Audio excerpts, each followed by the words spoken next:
ছোটা প্যাকেট বড়া ধামাকা। হ্যাঁ, আমার এই গাছটা এই মানে যে কথাটা আছে না, ছোটা প্যাকেট বড়া ধামাকা, একদম ঠিকঠাক নাম মানে আর কি বজায় রেখেছে। মানে নামটা একদম সার্থক হয়েছে এই গাছটার ক্ষেত্রে। কারণ আপনাদের দেখাই, দেখুন, খুব একটা বেশি যত্ন করিনি গাছটাকে।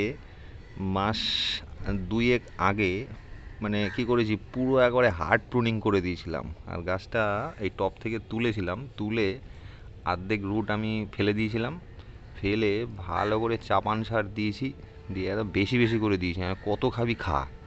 হ্যাঁ, একদম ভর্তি করে চাপান সার দিয়েছিলাম। আর তাতে তাতে আমি দেখতে চাইছিলাম যে রেজাল্টটা কি দাঁড়ায়। তো এখন আমি রেজাল্ট দেখে তো আমার মাথা ফাতা খারাপ হয়ে যাচ্ছে, যে এইটুকু গাছের মধ্যে মানে এত বেগুন। শুধু দেখুন আপনারা, মানে বেগুনের পর বেগুন ধরে রয়েছে, মানে ভর্তি বেগুন হয়ে গেছে। হ্যাঁ, মানে আরও আসছে, আরও ফ্লাশ করছে ফুল, কত ফুল। আর সব কটা ফুল মানে বেগুনে পরিণত হয়ে গেছে।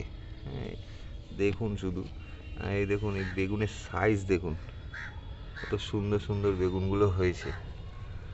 ওই দিকে তো ভর্তি, নিচে দেখা যাচ্ছে না, গাছ মনে হয় ভেঙে ভেঙে পড়ে যাবে এরপরে। এইটুকু গাছের মধ্যে এরকম রেজাল্ট।